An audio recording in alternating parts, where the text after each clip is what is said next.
welcome back to The Girls Want to Know. What up? Yes, we are here with myself, Fatimah Talia, and my favorite. I'm Alicia, guys. Hi. Yes. And you guys, today we did promise you guys that we were going to talk about how to start your own business last week. Entrepreneurship. Yes. Everybody needs to do it. Mm-hmm. Okay. Immediately. Yeah. Immediately. Like, this is a non-negotiable at this point. People want to pay you $14 an hour, but the bills are $45 an hour. The bills ain't billing the way they used to. You gotta get your own shit. You do. Yeah. You do. I mean, we talked about that last week about how, jobs are really hard, how jobs are scarce now. Everything has changed ever since pandemic. And I think pandemic was the kickoff to, as we would call, the people that are not in the Capitol. Yeah. Not the Hunger Games. We are all starting our own. Mass exit. Literally, everybody was like, you know what? I'm not going back to work. I'm done. I think I'm going to read an ebook. Yeah. I joined the ebook brigade. Do you think, as we kick into this, before we get into letting you guys know what the steps are, do you think that social media has made it easier to start your own business? I think social media has made it seem easier. Yes, seem. I'm glad you said that because they do. I definitely think that They it is do. glamorized on social media, but not too much. Like, I don't want to scare y'all, but it is really difficult to start your own business and to be employed for yourself. And it takes a lot of faith. Yes. And a lot of determination. And you're going to have a lot of sleepless nights and a lot of what the fuck am I doing? I think a lot of planning as Yes. well. For those of you that are thinking of starting your own business and you're already working for someone or someplace, I would plan. Yeah. My brother and I are both entrepreneurs, and I think the way he did his, he worked in corporate America for years. He worked for JP Morgan. And for the longest, he was planning. Yeah. So he was planning in a way of putting away money and starting his budgeting early and planning on how he could pay his mortgage while not being at a 9-to-5 and what he needed to do and grind. Like, I think it takes a lot of planning and understanding. I didn't do it that way, guys. Me neither. I definitely just quit my job and I had a little savings. And so I lived off of that for a while. And then I just kind of started flitting around and floating and figuring out where money was going to come from. And it comes. It comes. And it's fine. It comes and goes. But I would not recommend quitting without a plan. Yeah. It's not a good idea. I did it and baby, I be fighting for my life on a weekly basis. Yeah, I did the same. Yeah. Well, even for me, like my brother's a little younger than me. So when I decided to go down the route of being an entertainer, we didn't have social media like they have now. We didn't have resources like they have now. Yeah. So for me, it was like, oh, I watched Full House. I want to be her. Great. Like it wasn't like planned out or anything along those lines. So I didn't do it in that manner. But I will say I did really strategically every day. And this was back in like 99, y'all. Like this is how long I've been doing it. I remember planning by writing down every week. Like I had a short-term goal list, a middle ground list, and a long-term list. And I would be like, in a short term, in a week, I want XYZ. Yeah. In a month, I want boom, boom, boom. Within this year, I feel like that helped me. And so another thing that you can do to that point is there's this book called The 12-Week Year. Yes, you basically, so essentially what the idea is that you do your business like a 3-month year as opposed to a 12-month year. Okay. Because if you start your year in January and you say, my goal is to sell $1 million worth of product, June is going to come around and you'll maybe have sold 200,000 and you'll think, okay, well, I still have 6 more months to sell that 800,000. Yeah. And then September comes around and you've only sold 400,000 and you'll think, okay, well, I still have these next 4 months to sell my last 600,000. Right. But the problem with that is you're not actually pacing yourself in a realistic way. And so what ends up happening is you get to December and you're at half your goal and you don't have enough time to make that up because you're not working at a consistent enough level. But if you do a 12-week year, you're constantly checking in with yourself over those 12 weeks. And at the end of March, if your goal was to do 250,000, you've hit that goal because you checked in with yourself in January and February and in March to make sure that you're consistently hitting a milestone so that you can reach the goal that you want to reach. Yeah. I think also is just being like very, very like patient with the process and with yourself. Yeah. And not comparing yourself to who you see online or who is in your life. Because a lot of times too, you're not selling them 400,000, baby. I think the crazy thing is people on social media will be like, I make $80,000 a month. Well, they do that by telling you that they make that. Right. So you can follow them. That's the thing. The $80,000 a month they getting because you see the video that says they make $80,000 a month and then you buy their $100 ebook and then they get, and they're not getting 80. They might be getting 5 or 10. but they're not getting 80. It's called They fake it till you gassing make you. it. Yeah, they faking it till they make it. And that's Yeah. fine. You do you. But I think it's important to make Yeah. sure that you're not letting what people are saying they're doing on social media dictate how you feel about what you're doing. Yeah. Also, I think you gotta, when you decide on what it is your business is, because that's the first step. First step is writing down what is your business, who does it attract to, like who's buying your target this, audience? who's your target audience. I Yeah. was trying to find that word. And then you kind of go from there. You set up a separate social media page, obviously from your personal, to start that business. And then you start figuring out ways to brand and market. But you got to give yourself, which is one of the things I'm telling y'all, 1999, that ain't even when I started. But I feel like the humbling of this is you will go through all those processes, right? The setup, the plan, the execution, the branding, and then there's no revenue. There's no like immediate return. It could be years though. Yeah, your ROI is return on investment for there we people go. who are Come not on, in ROI. Yes, big words. Let's go.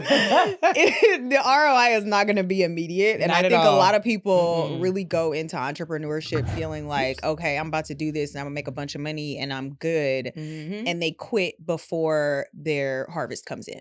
And so you really have to be mindful of the fact that Rome was not built in a day. I used to call it Beyonce wasn't built in a day. Beyonce wasn't built in a day. I used to have a t-shirt line that I had that had shirts that I made. Yes. Beyonce wasn't built in a day. But if you want to know how hard, I bought it. Oh my God. If you want to know how hard you should work, look at Beyonce's work ethic. Because nobody is working harder than this woman, and she consistently puts out masterful work. Yes. But her work ethic is unmatched. And she is not shaken. She's not by shaken. the failure. Yes. Let me say that one more time. You cannot be shaken by the failure. And you got to be willing to take your time. So she just put this album out. She said Cowboy Carter has been in the works for 5 years. But I actually think Cowboy Carter been in the works since 2016 when she went to the Country Music Awards and they was racist to her. I think she's been plotting this for 8 years. Her level of even though she's Beyonce, like self-esteem wise, sometimes you could be second guessing yourself. You could be like, are they ready for this? Are they gonna like it? We all do that with posts. All do that. I know I'm like that. Yeah, I'd be like, should I post this? No one's gonna like it. Nobody's gonna like it. But the thing is, the funniest thing about that kind of thinking is the stuff that you post that you feel like nobody's gonna give a fuck about this. That'd be the shit that go viral. I know. That'd be the shit that get the most attention. And so you just gotta do this thing where you stop caring how people are gonna react to it, how they're gonna receive it. Post and go about your business. Live your life. Live your life. Do not be consumed. But don't be discouraged. I mean, I'm telling y'all some real, for me as an entrepreneur for years, like everything I tried to do, it seemed like it flopped. Yeah. And it gave me very insecure feelings a lot, like where I'm like, I'm trying to sell the t-shirts, but nobody wants to buy them. And then you get discouraged. Yeah. Where you're like, I don't even want to post about these anymore. Maybe I should quit. Nobody is really messing with them. Or it was just my mom commenting. For years, you guys, on social media, it was my mom and my brother with my 2 comments over and over and over. And it took me about, I would say 5 years for, right now I have a line, but I feel like it does better because I don't even promote it really. I'll get a sale. But I think a lot of that has to do with time of me becoming popular online too. It ain't even about me promoting. Yeah. That's also a thing. Word of mouth. Let's talk about that. It's great. Do free things for your business for your friends. Do it for free for your friends and family first to get them to give you a review. I know people hate hearing this, but like, you're not gonna make money in the beginning. Nobody gonna pay you to do something that they can't verify that you do well. You do well. That's exactly. the thing. Like, if you want to be successful in a business, you have to create an opportunity for yourself to be able to showcase your work. Yes. And the best way to showcase your work, prior to like actually having clients, is to connect with your friends and family. Case in point, Fatimah did these braids, y'all. Like, okay, if we on the audio, you ain't gonna be able to see it. I need you to go look on the YouTube besties, baby. She laid these braids for the gods. Okay, thank you. Like, I've been doing that since college. She ate these braids up, but friends and family, like, she wants to kind of get more into making money from that. So she was like, "Listen, let's do braids for you." I'm like, "Yes, girl, absolutely," because I try to do my own braids. This is not my ministry. Okay, you got to know your strengths. I've been doing it since college. Yeah, me and one of my really close roommates back in college, we didn't have parents that could send us money to be able to, you know, put food on our little lunch cards or whatever we was doing back then. So we both had started doing hair in our like dorm room. Like I was doing braids. I think she was doing sew-ins. We was killing it. Yeah, like but the making thing is, money. This is how Black entrepreneurship starts, I feel like. A lot of Black entrepreneurship starts out of a necessity, obviously, for like income when you can't get it from somewhere else. But also it's those things that we are innately talented at. And not that you are well, I feel like we are. Some girls just be growing, they just be good at braids and makeup and fucking sew-ins regardless. That's what like, it was in my neighborhood. South side of Chicago we didn't have money like that. Yeah. The girls in my neighborhood were coming outside with new looks that they came up with. And we didn't even have YouTube. Yes. So it was like you had to learn. You knew how to do a basic box braid. You knew how to do a glue-in weave. So you know, we was doing our own. That was to me, which was a flex. Because it was like you had your own individual style that you didn't have to pay for. But that's what the fashion girls do. You turn a tube top into a mini skirt. If you got, you know, I can't tube top mini skirt body. It ain't right, exactly. it ain't gonna work for me. But if it's too cold for me. I've reached the age where it's chilly for some. It's not gonna work. But this what the fashion girls do is they innovate. They go in their closet and say, and I have done this. I'm a fashion girl. Look, I have othered myself. I'm a fashion girl. I worked in fashion for over a decade. Like when I need a new look and don't have the money to create one, I'm gonna go in my closet, girl, and I'm about to rework something that I've been had. Put it on backwards. Put it on upside down, inside out, whatever it is. I'm gonna make a new look. And that, what is the word for that? That is called adapting to your yes, you adapt to your environment. You adapt to your environment. Yes, I'm like, because that's something you do need also to start your business. You can't get in this space where, like, okay, for example, like I remember one time I didn't have money to get some of my shirts printed, so I had to figure out another way. And the only way for me to do that was like, okay, because somebody needed one. I was like, well, what do I do? How do I do it? How do I repurpose a shirt? I was like, girl, you got to start like, okay, for example, I had some t-shirts that I was wearing for promotion, but someone had bought one, me unexpectedly thinking no one was going to buy the shirts, right? So I had already worn a shirt and that was the only one I had left and I couldn't spend money to get new shirts to send to this person that bought one. I went home and I tie-dyed one from her and I was like, I redid a shirt and sent it to her and she's like, this one is better. I'm like, it's exclusive. I haven't put this one out yet. You just got the first one. Sometimes you just gotta innovate. You gotta on the fly. come up with a way. You gotta do it on the fly. I don't know if she's watching it. She's probably at home wearing that shirt on the couch like, bitch, you got to be kidding me. Yeah. Not I thought I had an exclusive shirt and you just redid one of the ones. I want a refund, bitch. I had to do what I had to do and it wasn't like I got like money off of that, but I didn't want to like look stupid. Yeah, you do what you have to in the moment to make things work the way that you need them to work. Absolutely. And I think even before you get to all this stuff, one of the biggest things that you really have to be like mindful of as an entrepreneur, and this just goes back to your like day to day, because a lot of times I wake up and I'm like, what do I do today? Like I'm just kind of confused about what my next step is. Your morning routine kind of got to be a thing. It does. It has to be like the same every single day. And I know a lot of people don't necessarily want to be rigid about things, but your morning routine is something worth being rigid for. Yes. So you have to have the same thing that you do every day because that helps you be consistent with other things in your life. Absolutely. And I think it gives you a sense of like, organization and like a day-to-day thing. Like now I feel like I try not to put too much on my plate. Like I tell myself it's gym in the morning, meditation, and then I choose which one or two things I want to do for my own business before I go to work for somebody else so I can fund my own business. Yeah. And then I kind of go from there. So I think really that just gives you a sense of organization and like I don't know why I can't think of no words today. But it's like what is that when you're like it gives you a sense of organization and it also just helps you. For me, it helps me stay consistent. It's like a pattern word. I don't know what it is, but it's like when it gives you this thing every day. Yes. It forms good habits. It forms a habit of what you should be doing to get yourself to the level of where you want to be in that business. Yeah, it's very necessary. Like I am a person who, when I have a lot on my plate, I can kind of let the important things fall away. And I started 75 hard and then. How's it going? I mean, am I doing 75? You're the first one I heard say that and then other people are talking about it. And I'm like, y'all be doing a lot all the time. I'm going to be like very clear about this. I'm not doing 75 hard. Honestly, I don't think, this is just me when it comes to like those workout things. I really have felt like in order for me to keep the body type that I have, I mean, it's genes, some of it, but I feel like it's picking what works for me. Yeah, and a 75 hard doesn't work for me. Like Yeah. I don't do well with rigidity. So I just said you got to be kind of rigid about your morning routine. That's the only thing that I will really be rigid about. Yeah. But just mentally, rigidity makes me want to like blow myself. Like I just want to just that don't seem fun. Spread my arms and not legs. No, spread my legs and do No, I mean it just don't seem fun. Like when my friends be going too hard and they're like, I'm not eating meat for you. Like you finna die. Yeah, like so I finna be sick and throwing up because you've been eating burgers, bitch. I've been seeing you. I'm not doing 75 hard. I'm not even doing 75 soft. I'm doing a variation.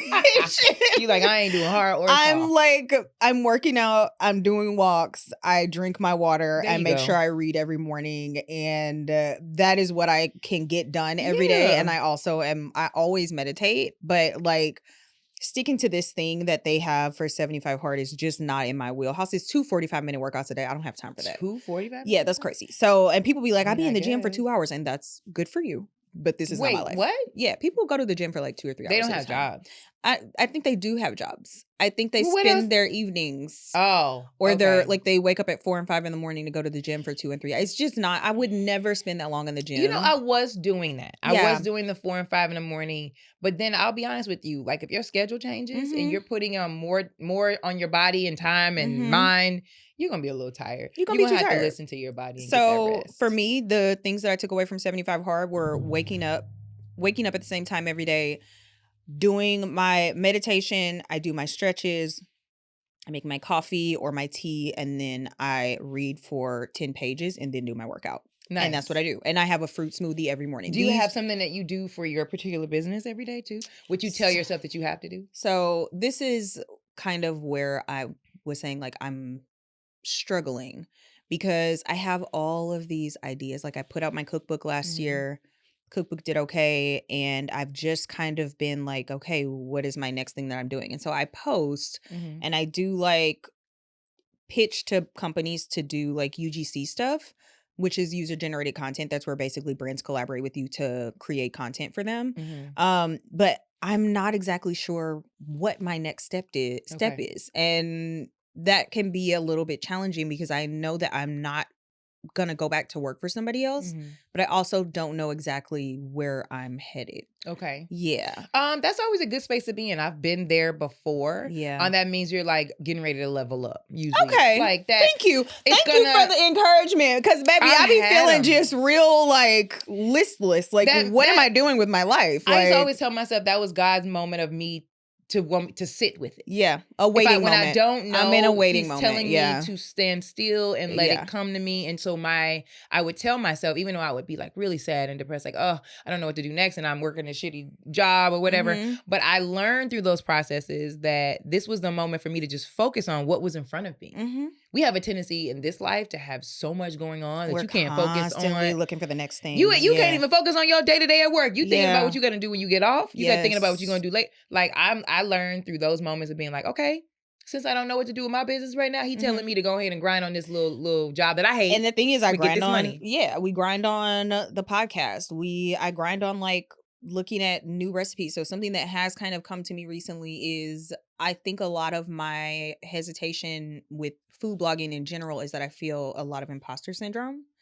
Yeah, we all feel that. Yeah, we're feeling imposter syndrome. And for me, the imposter syndrome comes from not being raised vegan. So a lot of the food that I am just super great at cooking is meat and cheese shit. I'm vegan. I can't cook that. Right. So, but that's what we grew up. That's how we grew up. And so I'm very confident about building those flavors. And even though I've been vegan for 6 years, I've kind of stayed in my wheelhouse of cooking the same things that I know how to make. And so something that recently came to me was like a Julia and Julia type thing. Okay. Where I'm just kind of, in order to kind of combat the feelings of imposter syndrome that I'm having, I'm going through and figuring out how to do things. I watch a lot of cooking shows and I know everything they're talking about on a cooking show. But that's a good thing to give to everybody that's listening. You're going through a moment, which we all go through, imposter syndrome. You always feel like but that's the thing I'm telling you. When you reach a certain level, then you get the imposter syndrome. You see what I'm saying? When you're climbing to get there, you're like, I got this, I got this, I got this. When you get, it's almost like you train for the basketball game.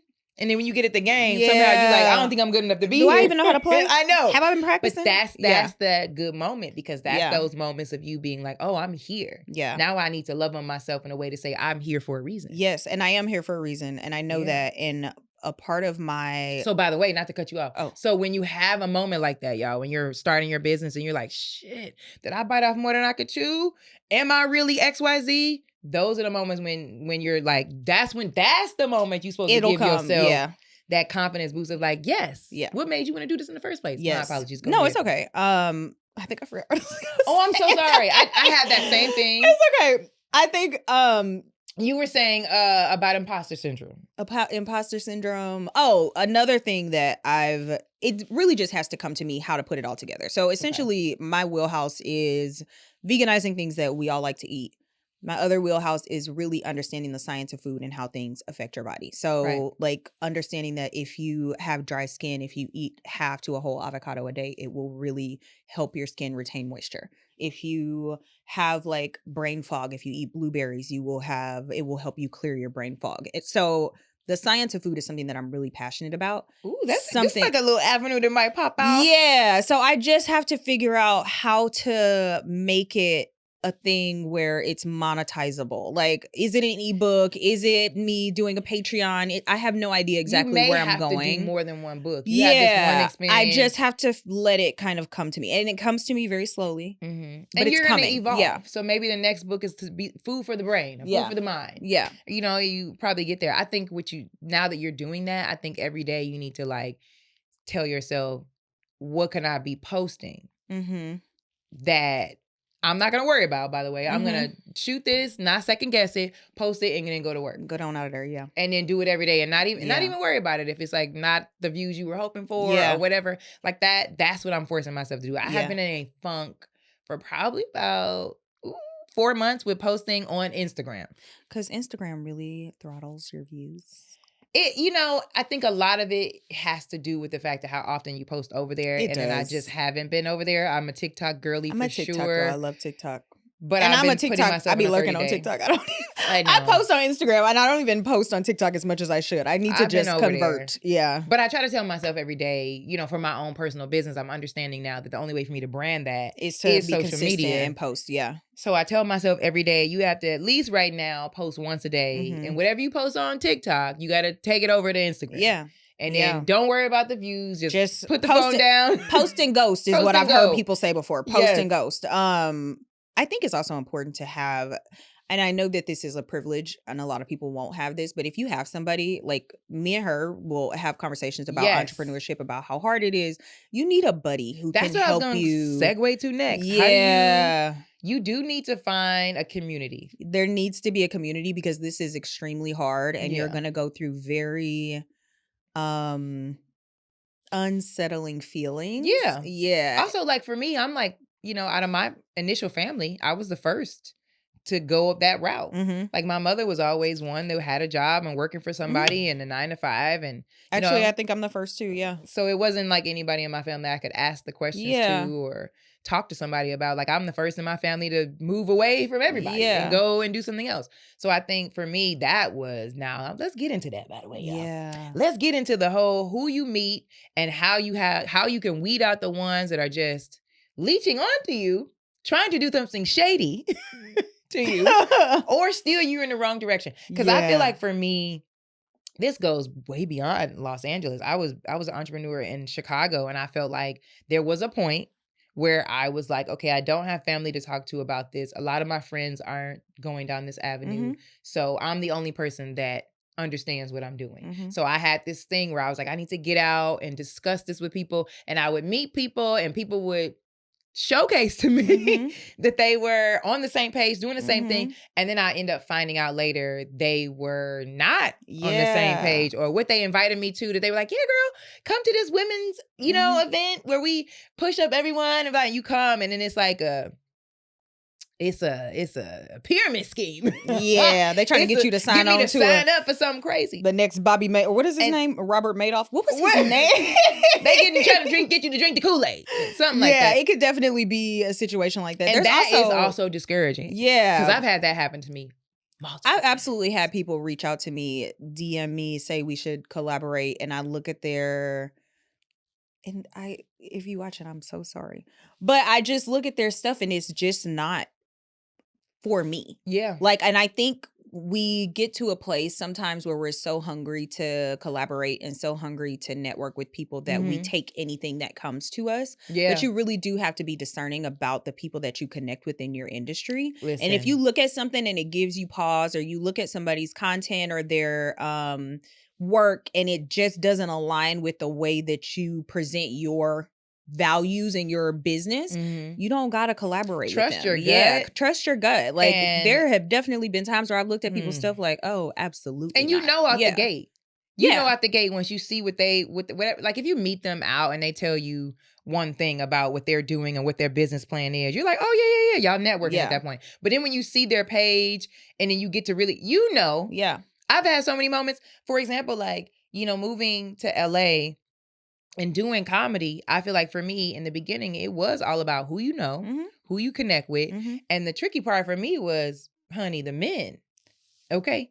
I mean, vultures, violators. Okay. We had an experience. Yeah. Baby. We had an experience. We did, y'all. Yeah. We had a really great day. We were going to have some food after our pod, and then we were going to talk about our next episode, and we ran into someone at the bar, and he was talking about his pod, and he sounded like a normal person. It wasn't even about being normal. He sounded like he was really doing this thing. He could connect with us. That was his connect. Because you know how we do at the bar. This would be great to collaborate. And to just even give it context, like, this was something where we had met this person before. It wasn't like a random person. No. Like, we'd met this person before. So I just...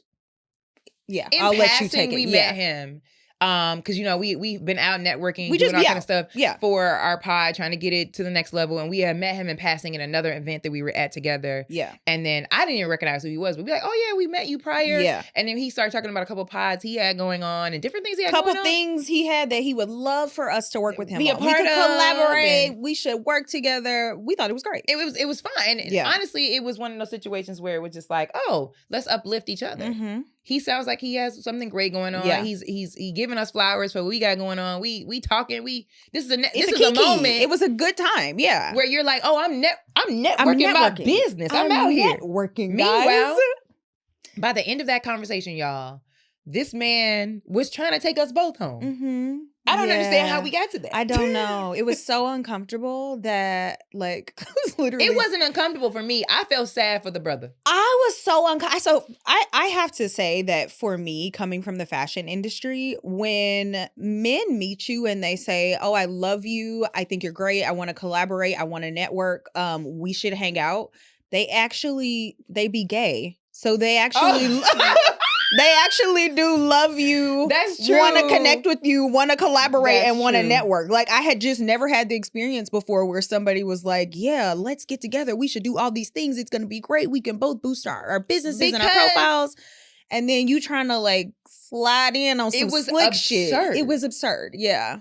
It didn't make any sense. It didn't. It was really unsettling for me. It was my first experience like that in LA, which is, honestly, I've been here for 13 years. For that to be the first time that I've had somebody come at me sideways professionally, like on some sexual harassment type shit. I've had it in comedy. You get it. You get it. Yeah. But you've been in the industry. So, but this one was still, I mean, I was prepared for it when he initially came out. I was like, oh, poor guy.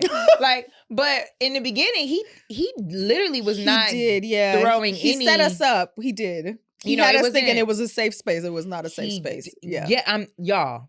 Yeah, I really I struggled with how to process that. That's why I felt sad for him. I did not feel sad for him. Alicia was not angry. sad. I was pissed. Alicia was like, we need to call the police.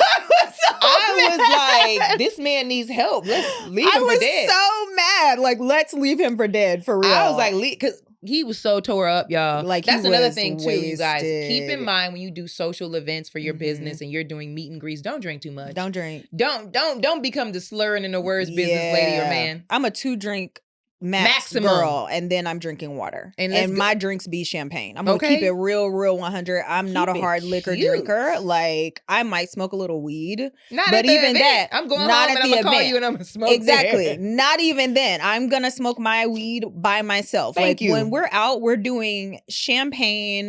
We might have a wine, cocktail. maybe. Yeah, but it's just not gonna be a thing where we getting like college wasted. He got college wasted. At a start of a social conversation about business. Yeah, it was really It took weird. a turn. It took a quick. I'm talking Things about went in very the car. left. We hit like a fucking 2-wheel turn. It was just very we turned left. over because we was driving normal. The conversation was like really good. It was beautiful, actually. I was like, oh, this is Black entrepreneur. Is amazing. Yeah. Moments, Black excellence. And then he just hit a curb real hard and we flipped over and he said some wow. It made me very sad for the girls, for the younger girls. Oh, because I don't even want to, I'm tell y'all this. It was even more tacky. I didn't mean to cut you off, but it was tacky because not only he bring us in with the business tactic, and we got to another event, which was, he was like, oh, there's more lovely Black entrepreneurs at this event. We get there. We regular. This man, y'all, pulled out his phone. This is how we exited.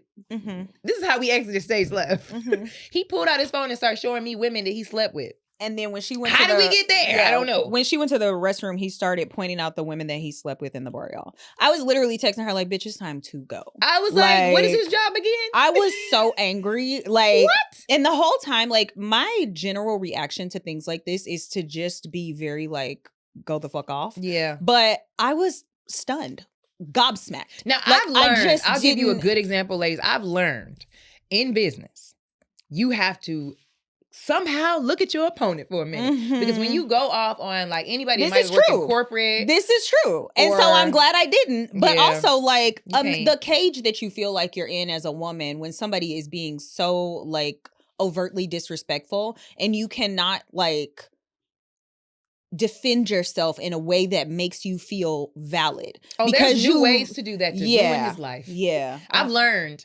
that in the industry, because I've learned in the industry where, for example, it sucks for women, because if you do come out and you snap on him or you make a big scene, somehow in the industry, now everybody looking at you. You're the problem. You're aggressive. You're doing too much. Yeah. That's why now I've learned that when they act like a clown, you just put it in the notes and you prepare to bring him down clown-wise later on. Because that's, if you work in corporate America as a woman and maybe some man makes you feel like, I've had a lot of my friends. No, I've had friends of mine that are trying to move up in their company. Mm-hmm. And maybe a boss or a partner or something helps them or, lets them hang around. They'll somehow start to flirt with them and make them feel like, if you don't give me X, Y, Z, then we're not getting to this level. And I also have another friend that had that happen to her and she denied the guy. And somehow she didn't get that. She didn't lose her job. She just didn't get promotion. Yeah. And she just didn't end up being a part of whatever group. I don't want to put out what job that was for her, but that happens. And a lot of that went that way because of her response in the moment. Mm-hmm. Not saying she was a bad person to respond. Not saying, ladies, not shaming us to be able to respond. No, but I think we have a natural inclination to defend ourselves when we feel attacked. Because make no mistake about it, it is an attack. It's a way to do it. You see how Cassie showed up? Yeah. She waited. She really did. She said, okay, let me get my ducks in a row. And she absolutely. Because every dog got his day, baby. They do. But I think for me, and I have had situations where I've had people who are at my level make inappropriate statements to me. Yeah. And those people I will just flat out say, oh yeah, we don't do that. We're not about to do that. Like, you don't talk to me like that. Mm-hmm. And that is as far as it goes. Like, typically when I have addressed it, when I've addressed it in the moment, it has been handled and I don't have to worry about it anymore. Right. But for this specific thing, I was so like unprepared because I just hadn't really experienced somebody saying that they wanted to work together and then turning it into something else. And so I'm glad that I was gobsmacked and could not have the reaction that I would normally have, because I do think it would have been a detriment to us. Even though I don't think it would have affected where we're going, but I think the best way sometimes, what I'm learning, this isn't just for men, this is men and women. I think sometimes you have to mirror people, almost not give them the reaction that they could be looking for by saying something rude to you or doing something disrespectful. If you react in the moment, sometimes you could do something to turn that right around and have them be like, look how stupid you look. Yeah. And then that's going to hurt them not a lot more than you kind of checking them. And in this industry, that's something I've had to do so many times. Yeah. And it takes a lot of self-control to do that. And I feel like I have had to do that because of you never know who you're going to work with. Mm-hmm. You never know who you're going to see again. And in this small world, you never know who could be bad talking about you in another room and you're wondering why you can't get to XYZ. Yeah. It's like you got to play the game. It's chess out here, baby. It really is chess. It's chess out here. I saw this tweet. This girl was like, men should start off in jail and have to work their way out. No, they didn't say that. And quite honestly, like... Not start off in jail. And got to work their way out. Like, you got to prove that you are fit to be a part of this society. And quite honestly, like, I like this idea. Might need like, that. I really feel like at this point, y'all put my really be out. Jail, but the thing is, they would get out so quick. they get out so quick. No, I feel like if in the industry, though, like, I just feel like you constantly are met with these situations. And you think about younger girls who would be in a room with this guy thinking that things are going to be a certain way. And then he turns it and it's completely different than what they expected. How traumatizing that would be for them. It's also traumatizing to feel that when your business isn't doing well. Yeah. I've had that happen to me where I'm not getting booked. I'm not getting on stage. And the man that's pretended to be so cool with me is offering me stage time. And now that I'm saying I don't want to sleep with them, he's like, you're not going. Yeah. I've had that happen to me so many times. It's just... But here's the turner, y'all. Jail. I learned not to say anything to the point where I am now, 90% of those men that have done that to me have hit me up and been like, please don't talk about me on a podcast. You should talk about it on stage. They say that to me all the time. Please don't say what I did. And I'm always like, baby, I'm somewhere cashing out. Like, we're not worried about you. And a lot of times, those people that make you feel low or try to put you in a place, they're not even doing. I will say this. There will be a moment where women, and us specifically, will not be confined by the straps of patriarchy. And when men do shit like this, I will be airing it out. I want to be very fucking clear about that. We're not at that space yet, but the truth of the matter is this. When you come at people foul, you deserve to have your life ruined. I'm one of those. It's levels. It's levels. But when you coming at people crazy, you deserve what you get. And I'm not the kind of person who typically like has to swallow their like frustration about things. Right. And so I understand that it is necessary sometimes, but I also feel like there is going to be a time where you will pay the piper for the shit that you've sown. Oh, and everybody people does. need to be aware of that. Like, and some men just really run out here like, y'all really do the most, and you're so vile, and you're so inconsiderate and inappropriate. And P. Diddy, R. Kelly, Jeffrey Epstein. They deserve. What's the other little old man? Bill Cosby. Yes, to have their lives ruined. Like, they deserved that. Yeah. And P. Diddy deserves that. Like, whenever he gets his day, like, he will have earned everything that he will have reaped for what he's done. Sad like, to take advantage of people that are trying to. Yes. You know that you're in a position of power, and you know that you're in a position of this person needs something from you or trying to learn something from you, and you use it to your advantage. Is bad. And I feel like this is not just a thing about men, guys. I've had bad run-ins with other women too in the business that I think that I'm connecting with them. I'm happy to connect with them because I a lot of times for myself, certain women in the industry, I would follow them or see them and be admiring what they're doing, or I can't wait to get to that level, right? And when you finally get that opportunity to connect with them, and if they are someone that's open to you, I've had people be open to me and act like they helped me, and they were sabotagers. People that were trying to give me bad advice, people that were trying to badmouth me and pretend like they were my friends. Because their ego was tapped. Or sometimes people are looking at you and you don't see that you're great, but they do. And they like, I want to be No, that's you. what I'm saying. Their ego. You hit their ego. Oh, yeah. Yeah, you hit their ego in a way that made them uncomfortable, which is why they became sabotagers. I've had 100%, a lot of... Yeah. I had one time, and I did so good, y'all. I had one time, I had met a comic. I had known about her already. And I thought she was great. I always thought she was very funny. And finally, I got the opportunity to host a show for her.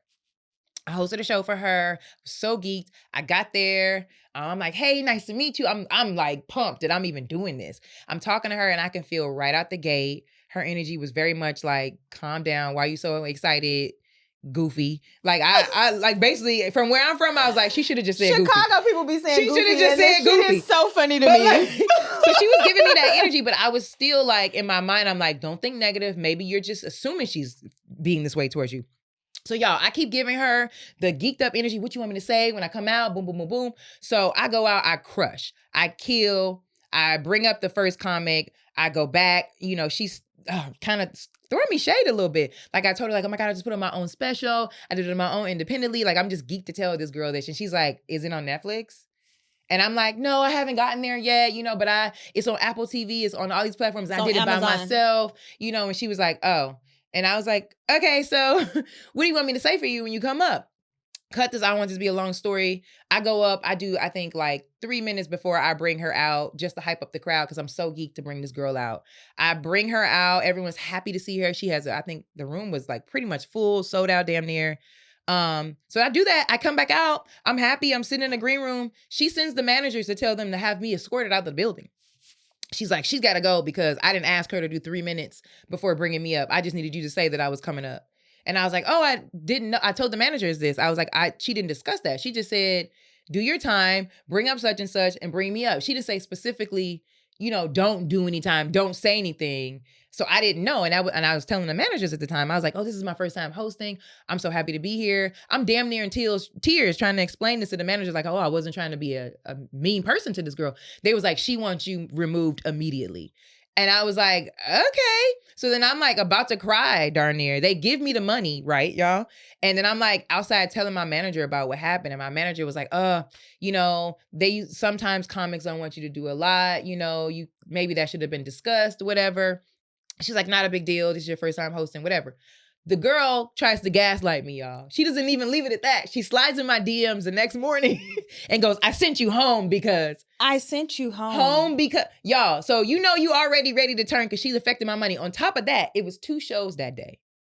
So the first show, when I could have messed up, she could have just been like, hey, on the second show, don't do X, So this was the second time? No, this was she had 2 shows that day. No, I know. I'm saying, so the second show is when she did this. No, this was the first show. Oh, so if there was a problem and you weren't being really weird, you could have just been like, hey, girl, that was good. You are actually very funny. Thank you for bringing me up that way. But on our second show at 9:30, can you just bring me up and not do 3 minutes? She could have totally did that. Yeah. But instead, she wanted to send me home out the gate and then slide in my DMs. But that's because her ego was. Here's the thing. It gets better, you guys. Like I said, the tables do turn, baby. They turn it. So I sent her a very polite message back, which I think she thought I was going to get rah-rah because it was very embarrassing and mean what she did to me. But I wrote back and I was like, hey, girl, I was really excited. I'm really proud to see another Black woman be great. I'm so sorry that what I did was, you know, you felt that was disrespectful. That wasn't the case at all. I hope you had a great rest of the night. You looked beautiful. Black Perfect. Good. Yeah. She didn't even know what to say to that. I think she just sent me a purple heart. 2 years later, you guys. Yeah. 2 years later, I was on a TV show that was on the same lot as hers, and somehow her show got canceled. Wow! Look at God. But you know, I don't wish bad on nobody. I'm just saying. All I'm saying sometimes I be wishing bad on people. Literally, people will try when they see that you want to be something great. There are some people out there that want to make you feel low. I mostly just wish bad on men. I'm gonna keep it honest. I be trying my best not to be wishing low on people. Because I be having a bad time enough. You're right. You shouldn't. But sometimes I be having enough of a bad time. Men be doing stuff that just be so out of pocket. I just be like, you right. him. Like, it's just too much. I'll be honest. If I ran into an ex in the apocalypse, I'm going to kill him. Yeah. That's okay. I'm not going to let him live. If it's the purge, like, I might do what I got to do. I'm going to need to, you know. Yeah, like, I feel like. But I'm just saying, in the world of entrepreneurship, you are going to deal with so much competition. Girl. And people are going to make you feel really, and to top it all off, a man could make, the man you in the house with, sleeping next to, could make you be like, oh, that business ain't working. You ever had that happen to you? Oh, honey, I had a man who I ended up breaking up with because he just could not let me be great. Like, I hate that. You cannot let me be great. What is that with I men? don't know what it is. Something about me made him feel very insecure. Why do men get so nervous when you be they get very insecure, and not it even was me. Just I hate everybody. Actually. Everybody just I don't know. Like the shit just be weird. But he People got hate it. What is very that? insecure about just the smallest things, and I remember he kind of like sabotaged my birthday a little bit. That'd be the one. When a nigga start getting like mad and like figuring out a way to pick a fight on your birthday, it's time to give him the heave. I've had that happen. Like he sabotaged my birthday. Like not the birthday thing. I'm just sabotaging. But just in general, yeah. Like when you get around certain people, I think your energy can feel like make them feel like they're being attacked. And it's not that. It's just that they are not in a space where they are comfortable enough with themselves to accept the kind of person that you are. So, that's the thing right there. That should be your confidence booster right there, and to take away your imposter syndrome. Their egos just really. Why are you trying to bring down my business to sell one t-shirt? Yeah.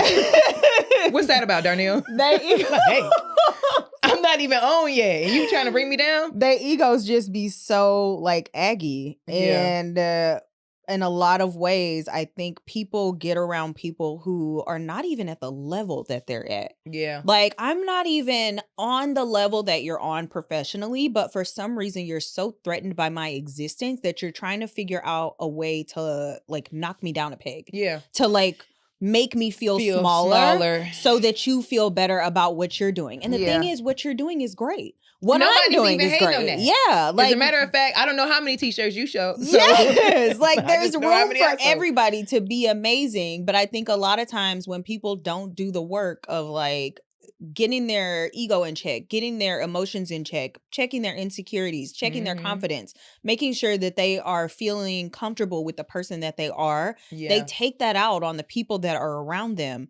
And in your case with the comic, and this was a thing where she saw somebody who was possibly funnier than her, possibly seeing that your trajectory was maybe going to surpass hers in some way, and she felt threatened.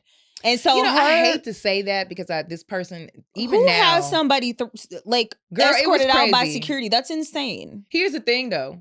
God is good all the time. I think probably like a couple months later, I end up being back at that same club that threw me out, and they had to apologize to me because I did my job right, y'all. I didn't snap on her. I also reached out to the club and was like, oh my God, there was 2 shows. If there was an issue, I really wish somebody would have just said something. It. I told my management team about it. I like had a lot of people behind me to be like, yo, this was not trying to bring her down. Type of thing. But it ended up, I was hired back at that club about 2 to 3 months later, but it was for Damon Wayans. And there you go. Much bigger. There you go. Know? Nothing against her though. Honestly, let me say this. I think there is a level of all of us growing in life and maturity.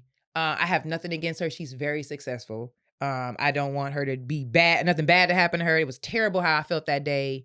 I will never kiki with her or anything like that. But, after that experience, I think it was good for me to know that even though you watch somebody online and you admire them, doesn't mean the person you see online is actually who they are. Yeah, you definitely see a lot about people meeting people that they admire from the internet and it being a complete and total letdown. So who is inspiring you to start your own business, you can only take so much from them because you can meet them and be like, oh, this ain't even what, like we were just saying, this ain't even what she been showcasing. Know that a lot of it is a persona. It's a persona. Yeah. And a lot of times the persona that you're getting has nothing to do with the person. Yeah. It's not. And a lot of times the businesses that you see that you're like trying to emulate, get to the level that they're at, they're not even making money. They're not at the level. And they telling you they're making money so that they can start making money. Yeah. So so much of that online. It's a chicken and the egg type of thing. It's so much of that online. I think it goes back to the like, I made $80,000 today. She didn't. No. Nobody made $80,000 today. She slept all She day. did. Yeah. She's probably depressed as fuck, but she got up and posted her little 3-second reel and she on a lived song on somebody's couch, that honey. loops so she could get 50,000 views. And then she talked about how she made $80,000 and how you should buy her ebook if you want to do the same thing. So, also, let's talk about investment. Yeah. I think some people are against it, but I think in my early stages of starting I'm starting my own business. I have a lot of different things I do, but investment was important. A lot of people talk about, buying followers, investing, or a sponsored post. I don't think you can buy followers anymore. I think they stopped all of that. I don't think you should buy followers. You want your followers to be organic. Yeah. Yeah, they're not real. You're not going to get the engagement you want. Yeah. But I do believe in the sponsored post for your businesses. I also believe in repetitive posts. Yes. Whatever you posted on Thursday that may have only gotten 50 views or 200 views, repost it again. So people need to see some, like if you're trying to sell something online, I saw this thing from this marketing person that I follow that basically said people need to see things 8 times. 8 times. That's 8 times before they will make the choice to buy. Yes. And so you have to be consistent to the point of irritating people. Almost figure out creative ways to redo the same thing that you're promoting, but just different every day. Yeah. I always see some like influencers that do that. I'm like, dang, that's so good. Well, so technically, if we're like being honest about how you promote your business on social media, you should be doing 3 things. You should be doing the same post 3 different ways. So you do one static post, which is pictures, and then you can write a long thing about it if you want to. Yeah. You do one reel where you're talking to the camera and you give people the information that they need. And then you do another reel where it's just words on the screen, because each of those posts is going to reach a different audience. Yeah. So if you're trying to engage as many of your followers as possible, you need to make sure that you're hitting a bunch of different ways to engage with them so that your reach can be expanded.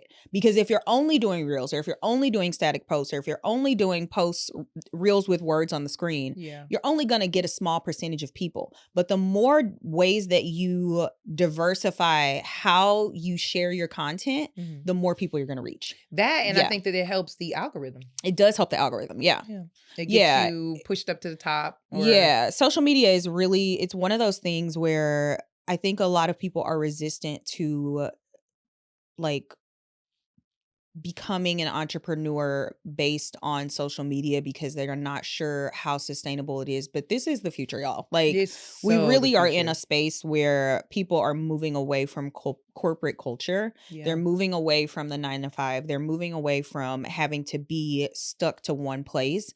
And they're really becoming digital nomads. And they're deciding that I'm going to do this course to teach people how to do XYZ. I'm going to do a Patreon. I'm going to have people subscribe to this channel. Whatever it is, there's a million different ways that you can monetize your social media. You just have to get really invested in figuring out what works for you and what works for your audience. Yeah, and that's what I mean by like investing in it. Not saying you should just always spend money on a sponsored post, but there are some classes out there that are not like helping someone else's $80,000 they made in a year. There are, like, for example, HubSpot, you guys. HubSpot is a very lucrative social media class you can take right from home online, and it's free. I think Google has one. Meta has one as well. Coursera actually has one. Coursera has one. So you can take these classes, which can teach you different ways to use your social media properly, which can help you learn how to make money off your social media. Because a lot of us don't really know how. We don't know how. And I think also it can just be so intimidating because you look at somebody who has 50 or 100,000 followers and you feel like, oh God, I'm never going to be there. I have 300 followers.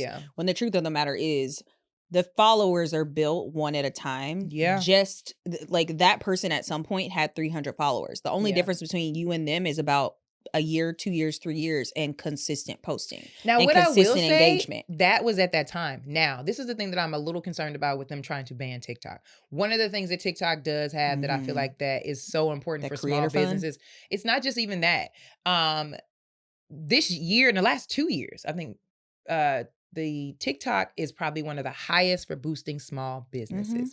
And it's not in a controlled area. It's very organic. So you can go from 300 followers on there to like 1,000 in probably a week. You can go from 300 followers on TikTok to 10,000 in a day. You like by TikTok, one post, honestly. TikTok is not going to throttle your engagement. That's true. Now, as where Instagram is now more of a pay to play base now. Instagram used to be that. But it no longer is. Now your algorithm is controlled by who you follow and who interacts with you. On top of that, they do push you to pay for sponsored posts for money. That's why they charge you to be verified. They do. But also, if you on TikTok and you Black, honestly, if you on TikTok and you any kind of minority, it's a little slower. It is a little bit slower, but you can talk to the camera and say, hey, I'm trying to get to the side of TikTok where the Black people are for this specific thing. Oh, and it's going to help you get there. They going to get you there, baby. The Black people on TikTok, this is why I love the TikTok community. I saw this girl post. She was just like, I have a real low threshold to follow Black people on TikTok. You do makeup, follow. You clean houses, follow. You do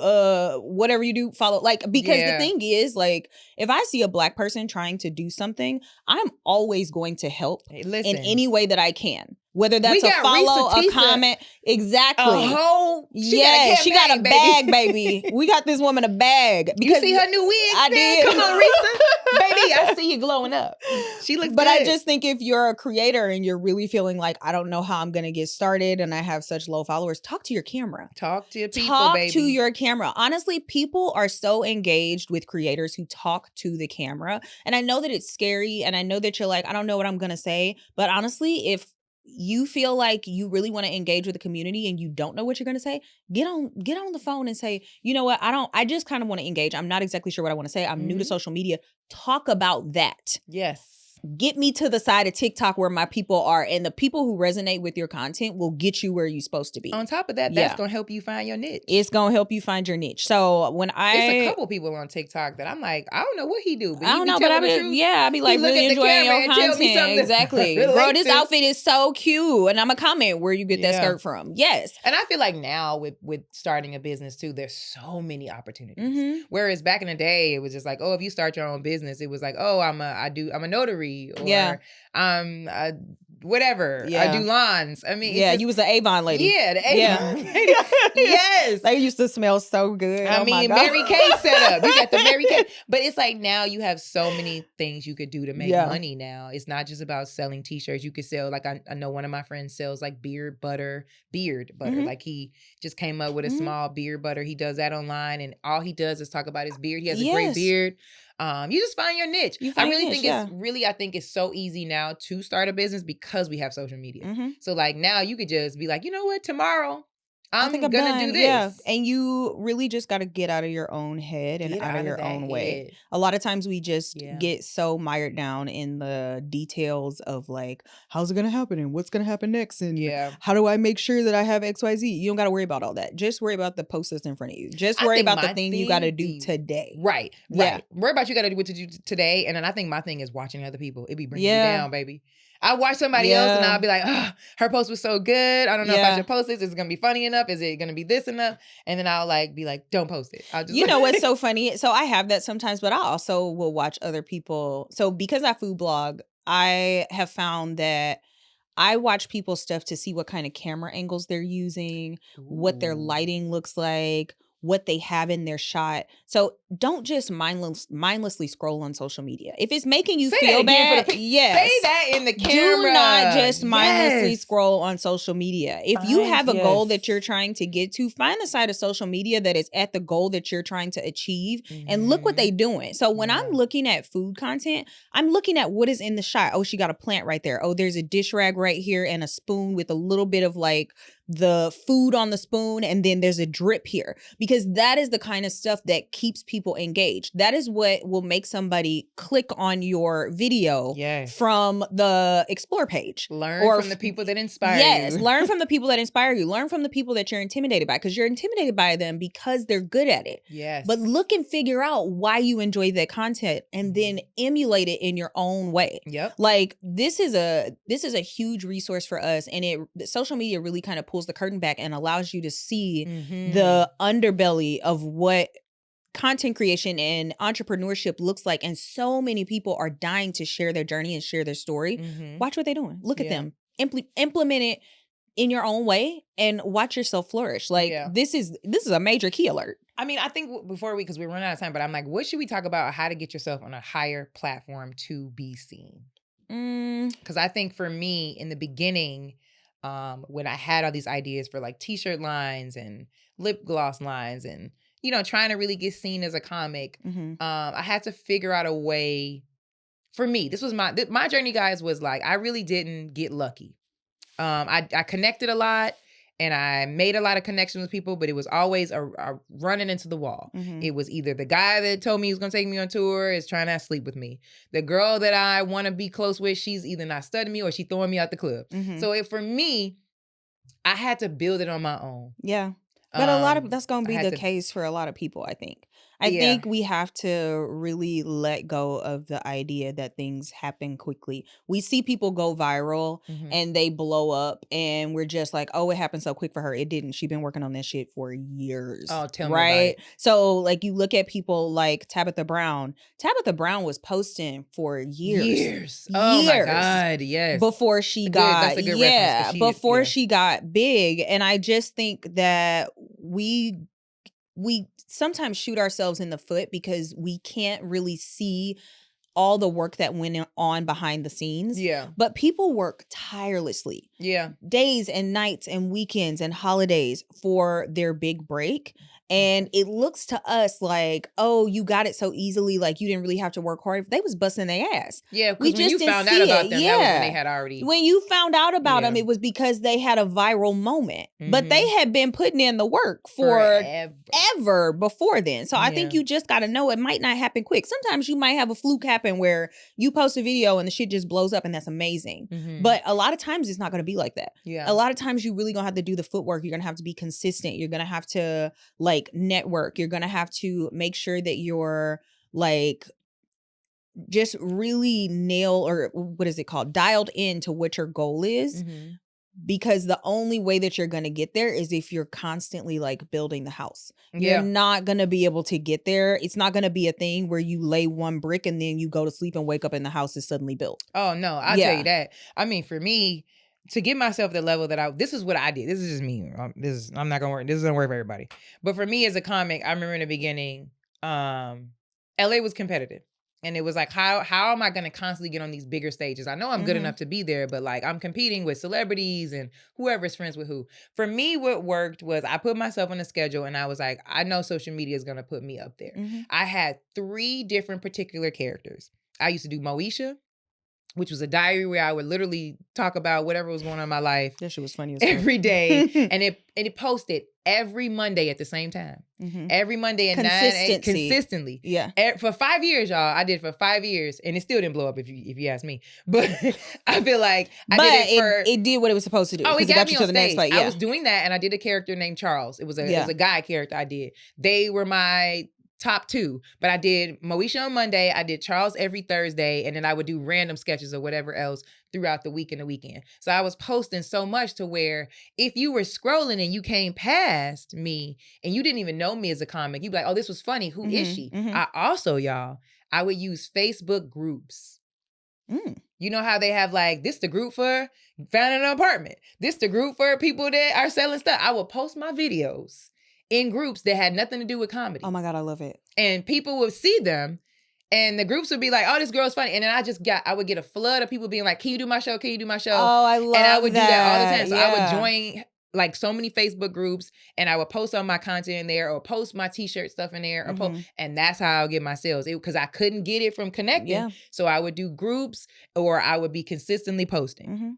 Because for some reason, I was just one of the unlucky ones where nobody really wanted to help me. So that helped me grow as far as social media goes. As far as I'm saying somebody has a business, I would say come up with deals, discounts, call it Monday Madness, or you gotta come up with. You gotta be outside if you got like a not even a brick and mortar business, but you're trying to sell something. You need to be outside. You need to be at trade shows, at farmers markets, at outside like events where you can actually post up and showcase what you have. But giveaways and giveaways, discount joints, that works. Like if you somebody that's trying to get your nail business up or your hair business, and you trying to get that, giveaways, baby. Giveaways. Maybe because when you do hair, you get free hair stuff all the time. You signing up for something. Get online and be like, hey, whoever, the 5 people that follow me, I'll send you this hair oil. Yeah. Do that. Like I was doing that for a while and I feel like that helped my following go up. I feel like I helped people knowing when my shows would come, because I remember there was a time, y'all, where you couldn't get on stage in LA unless you brought a certain amount of people. Damn. Like I had that happen. I used to do bringer shows when I first started doing comedy. And then the bookers would be like, oh, we're going to cut your time if you don't have 5 people, if you don't have 10 people. And it was that's like the way they fill the room. Yeah. And it was like, it was hard because I'm like, well, I don't have 10 friends. Yeah. And the 10 friends that I do got, they came last time. They can't be here every time. They can't come every time. Yeah. So my only way to get these people to come to my show so I can get the time that I was told I was getting was Facebook, or I was doing giveaways on my Instagram. Yeah. Like if you come to my show, you know, I'll give you this t-shirt for free. Yeah. Just figure out ways to make people feel like you're giving them something. Yeah. That way they'll feel like connected to you. Yeah. That's my advice. Yeah, I think that's a great idea. I think any kind of way. Yeah. To your point, that you can make people feel like y'all have something. Yeah, like you gotta connect with your people. And also I think it's one of those things where you engage with the people that you have too. So a lot of times you'll post something, you'll buy something, and you don't follow up after that. So if you post something and so a million people comment, you really should be replying to all of those comments. Like you so need hard, to but it's reply to as important. many Yeah. comments as possible. If you sell something, you need to send a thank you email or a thank you card. Mhm. Like you have to be in a space where you're engaging with the people that you have so that more people will come to you. Because if you're not showing thanks to the people who are supporting your business, not only are they going to stop supporting your business, but you're not going to bring no new people in because you're not grateful for the things that you already are getting. Yeah. So when you posting on your stories and people reply to your DMs, have a conversation with the people in the DMs. If it's engagement, relevant, baby. yes. Engagement. If you are posting to your TikTok, your Instagram, and people are commenting and asking you questions, answer the questions because that is how you get people to continue to engage with your content. So yeah. Absolutely. No, that's great advice because that's one thing I'm learning now actually. Yeah. Replying back to everybody that comments. Yeah. It's tiring, but it's worth it. I actually, speaking of men, I actually blocked a man this week because I am. I do reply to people who reply to my stories. But this was a person who was just kept asking for a little bit more. You know, the unfortunate thing is with men in this business is like you could be just being genuinely trying to connect. I'm just being nice. We having a reply conversation. I didn't DM You're like, you. Sir, we're doctors. We're like, what is happening? This doesn't mean I want to have sex with you. But yeah. Like, and so just because I said great work. He had asked to like exchange Ridiculous. phone numbers earlier, and I was like, oh no, we're not doing that. Yeah. Like, no, we can DM, but that's it. You can tell a man happy birthday. He gonna be like, what you doing later? You want to get married? Talking about? Like, what is happening? Bless you. Yeah. Oh, I'm not trying to. It's just dumb. But yeah, he asked me if I could follow him back. We've been DMing for a year, and I just thought to myself, we're not DMing. Oh no. I'm replying to your replies to my content. We're not DMing. Next episode, delusion. No, you guys, this has been so much fun. I hope that we gave you guys good tips and different things you could do to start your own business and give you the confidence to do that as well. Next week, we don't know what we're going to talk about. We don't tell y'all early. We just, we're going to see what happens this week. We're going to see what happens, you know. But thank you for tuning in. Thank you guys so much for tuning in. Thank you so much for the love that y'all are giving us on TikTok. We are so appreciative. We are so appreciative. Like our viewership has increased so much. We're so thankful. I'm so thankful. Because it's been a long journey. Exciting. Yeah, and it's very exciting to see where this is going. So we appreciate y'all. We really do. And we cannot wait for the next episode. Thank you so much for watching. See you guys next week. Bye, guys.